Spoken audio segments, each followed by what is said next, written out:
ये जो जिन गोपियों के घरों में भगवान की माखन चोरी लीलाएं हुई हैं, वो सामान्य गोपी नहीं है। नित्य सिद्धा, साधन सिद्धा, ऋषि स्वरूपा, अनेक भेद हैं गोपियों के। पद्म पुराण में ऐसी अनेक गोपियों का वर्णन है। पद्म पुराण में महाराज जी लिखा है कि एक उग्रतपा नाम के ऋषि थे, अग्निहोत्री थे, बड़े दृढ़व्रती थे। उनकी तपस्या बड़ी अद्भुत थी। पंचदशाक्षर श्री कृष्ण मंत्र का उन्होंने जप किया और रासोन्मत्त नवकिशोर श्याम सुंदर श्री कृष्ण का ध्यान किया। ऐसी साधना 100 कल्पों तक की उन्होंने। कितने कल्प तक? 100 कल्प तक उन्होंने साधना की। तब सुनंद नाम के गोप के घर में सुनंदा नाम की गोपी के रूप में वो उत्पन्न हुए, जिसके घर में भगवान ने माखन चोरी। दूसरी कथा पद्म पुराण की, सत्य तपा नाम के ऋषि थे।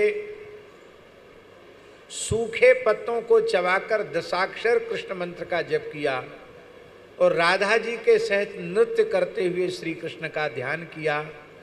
तो 10 कल्प की तपस्या के बाद वे सुभद्र नाम के गोप के घर में सुभद्रा नाम की गोपी के रूप में प्रकट हुए, जिनके घर में भगवान ने माखन चोरी लीला की। तीसरी कथा। ये कथाएं लंबी लंबी, हम तो खाली बहुत संक्षेप में बोल रहे हैं। हरिधामा नाम के ऋषि थे। उन्होंने अन्न जल का त्याग कर दिया और क्लीन काम बीज से युक्त विंशाक्षरी कृष्ण मंत्र का जप किया और माधवी मंडप में शयन करते हुए युगल सरकार का ध्यान किया। तो 3 कल्प की तपस्या के बाद सारंग नाम के गोप के घर में रंगवेणी नाम की गोपी के रूप में अवतीर्ण हुए, जिनके घर में जाकर भगवान ने माखन चोरी लीला की। और महाराज जी, एक कथा तो ऐसी अद्भुत है कि आपको सुनकर के सब नशा उतर जाएगा।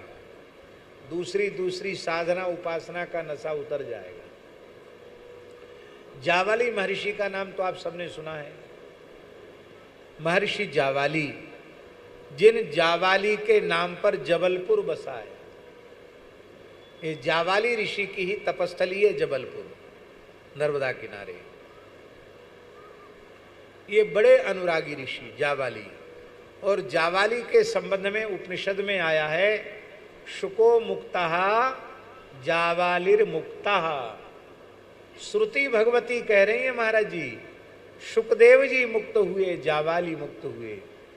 तो मुक्तात्माओं में शुकदेव जी और जावाली का नाम लिया गया। इतने उच्च कोटि के ब्रह्मज्ञानी, अपने काल के सबसे बड़े ब्रह्मज्ञानी थे जावाली ऋषि, महान ब्रह्मज्ञानी। उनके मन में आ गया, जावाली ऋषि के मन में, कि मैं ज्ञान की सर्वोच्च कक्षा में प्रतिष्ठित हूं, मुझे ब्रह्मात्मैक्य बोध हो गया है। तत्वमसि अयमात्मा ब्रह्म ने नानास्ति किंचन प्रज्ञानम ब्रह्म इत्यादि महावाक्यों का मुझे अपरोक्षानुभव हो गया है। यही वस्तुतः सर्वोच्च अवस्था है। मैं देहेंद्रियादि नहीं हूं, मैं विशुद्ध कूटस्थ चैतन्य आत्मा हूं। ये बोध उनको हो गया।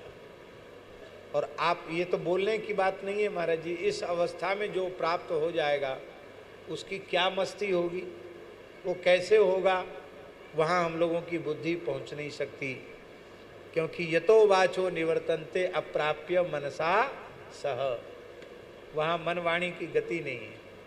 वो सोचते थे कि वो सबसे बढ़िया में अवस्था में प्राप्त हो। हमारे ठाकुर जी का स्वभाव जानते हो, कन्हैया का स्वभाव, ये छोटे मोटों पर हाथ धरते ही नहीं है, बड़े बड़े पर हाथ धरते हैं। सुखदेव जी जैसों पर हाथ धरते हैं, जावाली जैसों पर हाथ धरते हैं। तो ठाकुर जी ने कहा, इतना बड़ा ब्रह्मज्ञानी, इसको तो गोपी बना के मानूंगा, इसको गोपी जरूर बनाना है। तो जावाली ऋषि विचरण करते हुए मेरु पर्वत की उपत्यका में पहुंचे। तो उन्होंने एक सुंदर सुभद्र वेदी पर कृष्ण मृगचर्म धारण किए हुए एक अतीव सुंदरी तपस्विनी को देखा, जिसकी तपह कांति से संपूर्ण वन उद्भासित हो रहा था। वो समझ गए कि कोई सामान्य स्त्री नहीं है, कोई दिव्य देवी है, इतने कठोर तप में प्रवृत्त है, इसकी तप की अंग कांति से पूरा पर्वत और पूरा वन जगमगा रहा है। जावाली उस देवी के निकट पहुंचे और बोले, देवी आपका परिचय क्या है? इतनी कठोर तपस्या केवल वायु का आहार करके आप क्यों कर रही हैं? तो उस देवी ने कहा, ब्रह्म विद्या मतुला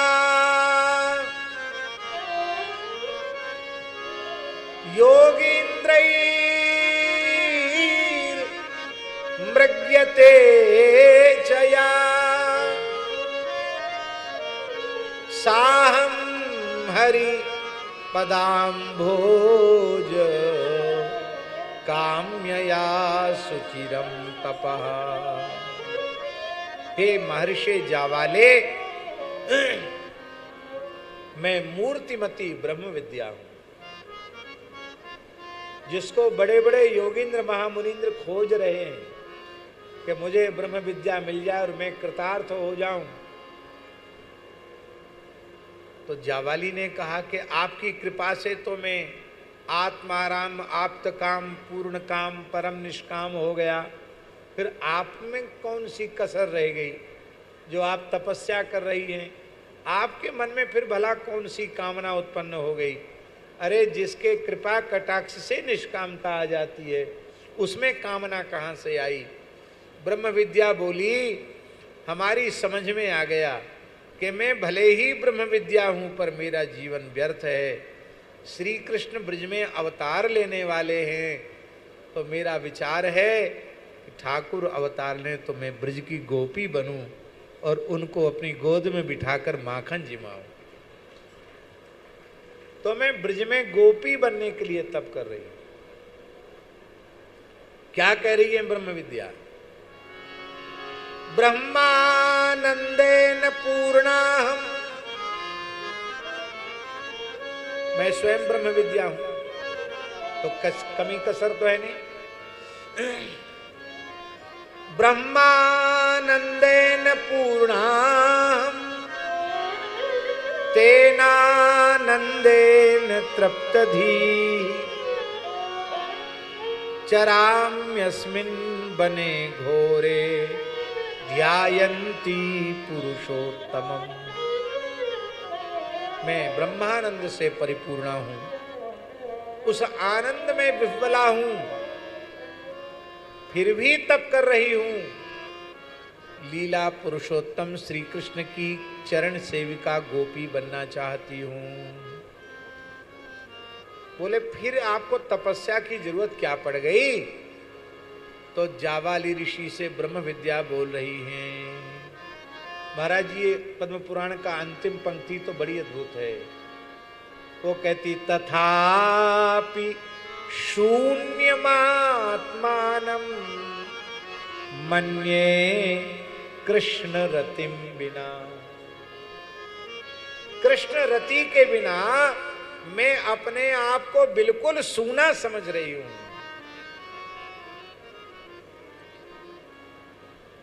जावाली ऋषि का नशा उतर गया ब्रह्म विद्या का।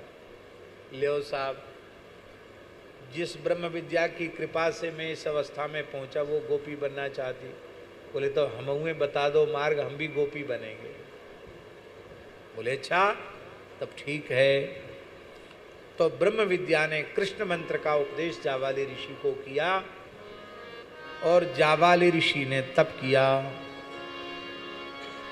महाराज जी तप किया, एक पैर से खड़े होकर के तप किया। 9 कल्प तक तप किया जावाली ऋषि ने। कितने कल्प तक? 9 कल्प तक जाबाली ऋषि ने एक पैर से खड़े होकर तप किया और ब्रजवीथी में विहार करने वाले श्री कृष्ण का ध्यान किया, तो 9 कल्प के बाद प्रचंड नाम के गोप के घर में ब्रह्मविद वरिष्ठ महर्षि जावाली चित्रगंधा नाम की गोपी के रूप में प्रकट हुए, जिसके घर में ठाकुर जी ने माखन चोरी की। कुशध्वज नाम के ऋषि थे, वो ब्रह्मर्षि के पुत्र थे। कुशध्वज नामक ब्रह्मर्षि के पुत्र थे सुचिश्रवा और सुवर्ण देव तत्वज्ञ। उन्होंने शीर्षासन पूर्वक ह्रीं हंस मंत्र का जप करते हुए 10 वर्ष की आयु के श्री कृष्ण का ध्यान किया, तो वे भी एक कल्प की तपस्या के बाद सुधीर नाम की गोप के घर में और सुधीरा नाम की गोपी के रूप में प्रकट हुए। महाराज जी, इतनी कथाएं हैं कि पुराणों को देखें तो उनका पार नहीं है। आप कहेंगे कि आप समय का भी अतिक्रमण कर दिए और कथा भी आगे बढ़ी नहीं और माखन चोरी लीला भी ज़्यादा सुना नहीं पाए। समय तो सब चला गया, 7:30 हो रहे, 7 बजे तक कथा होनी थी। हम केवल इसलिए हमने इतना समय दिया कि इन माखन चोरी जैसी लीलाओं को आप हल्के स्तर से मत देखो। ये बड़े बड़े अमलात्मा, विमलात्मा, योगींद्र, महामुनिंद्र, परमहंस, महात्मा गोपी बने हैं ब्रज में, जिनके घर में ये लीलाएं हो रही हैं। पर ठाकुर जी ने सोचा कि माखन चोरी लीला हमको गोपियों के घरों में जा जा करके करनी है, तो इन रसमयी लीलाओं को गोपियां नंद महल में आकर मेरी मैया यशोदा को सुनावेंगी। तो मैया यशोदा व्याकुल होगी कि हम लाला की इन लीलान को दर्शन नहीं कर पाए, तो माखन चोरी लीला गोपियों के घरों में बाद में करेंगे, पहले अपने घर में माखन चोरी करेंगे। इसलिए माखन चोरी लीला का श्री गणेश नंद महल से। दूसरा भाव ठाकुर जी का ये है कि घर में पक्को हो के बाहर चोरू जाए। चोरी का काम बड़ा कठिन काम है महाराज। पहले घर में पक्के हो जाओ तब बाहर चोरी कर पाओगे। और ये भगवान की कैसी विचित्र बाल लीला है। हमें पक्का विश्वास है कि जितने लोग यहाँ बैठे हैं उनमें एक भी कोई ऐसा नहीं होगा जिसने बचपन में कोई न कोई चोरी न की हो।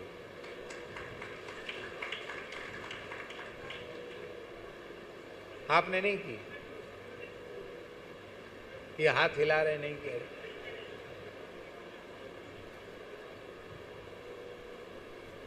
एक कहानी है संस्कृत की, शास्त्री जी, कि चोर पकड़े गए राजा के यहाँ, सबको सूली पर चढ़ाने की सजा सुनाई गई। 3 चोरों को फांसी हो गई। चौथा चोर, उससे पूछा गया तुम्हारी अंतिम इच्छा। उसने कहा हजूर हमारे साथ ही हमारी विद्या चली जाएगी, हमको सोने की खेती करना आता है। अच्छा, ये तो बहुत अच्छी बात है, खजाना कभी खाली नहीं होगा, सोने की खेती हो जाएगी। तो बोले फिर तुम चोरी क्यों करते जब सोने की खेती करना आता है? बोले यही तो बात है, हम चोर हैं, हमारे में पात्रता नहीं है, हम दूसरे को सिखा सकते हैं विद्या। तो राजा ने कहा कि ठीक है, किसी सुपात्र को सिखा दो, फिर फांसी पर चढ़ जाओ। तो अब वो बच गया। तो उसने पूरा नाटक किया, खेत हल लगवाया, खेत जुतवाया, छोटे छोटे गोल गोल सोने के दाने बनवाए बीज बोने के लिए। सारी खेती की तैयारी हो गई। तब उसने कहा कि अब बो। बोले बो, आप बो ना। बोले मैं नहीं बो सकता, क्योंकि जिसने चोरी की है उसके हाथ से बोने पर बीज उगेंगे ही नहीं, अंकुरण नहीं।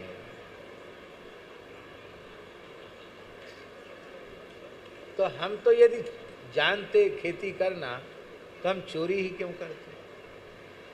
तो आप तो बड़े धर्मात्मा हैं, न्याय प्रिय हैं, आपके यहाँ तो बहुत से लोग हैं उन्होंने चोरी नहीं की होगी, उनसे बुवा दीजिए और अब मंत्र हम उनके कान में सुना देंगे, बस सोने की खेती होने लग जाएगी। अब वहाँ सब दरबार में बैठे हुए लोग सन्न रह गए, कोई नहीं तैयार हुआ बीज। क्यों? मान लो बीज बोया और उगा नहीं तो हम फांसी पर हम चढ़ाए जाएंगे, कहेंगे तुमने चोरी की इसलिए तो नहीं हुआ।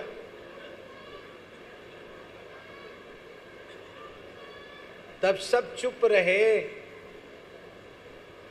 तो राजा ने जो न्यायाधीश था, दंडाधिकारी की ओर देखा, आप तो बड़े न्यायवादी हैं, मेरा पूरा विश्वास है आपने चोरी नहीं की होगी, आप ही बो दीजिए। उसने कहा महाराज साहब क्षमा करें, बचपन में हमने अपनी मैया के लड्डू चुरा के खाए थे। अब एक एक को पूछते गए, कोई कहे हमने मक्खन चुराया, कोई कहे हमने मलाई चुराई, कोई कहने हमने अमुक मिठाई चुरा ली। कुछ न कुछ तो बच्चे खा ही लेते चोरी करके।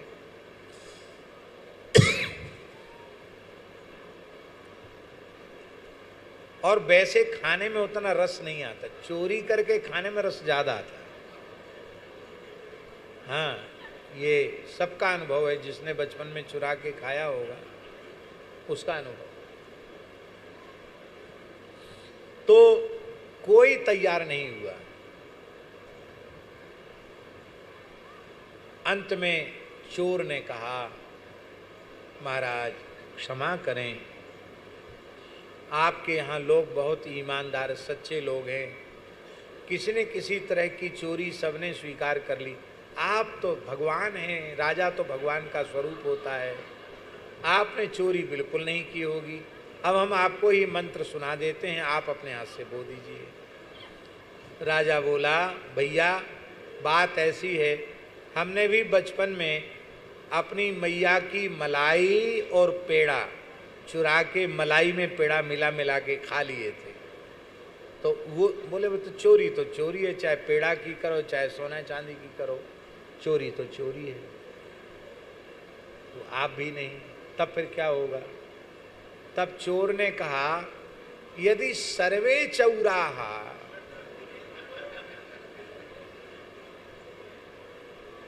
यदि सभी चोर हैं तो कथम अहम एको बधारह, फिर मैं अकेला मृत्युदंड का अधिकारी क्यों?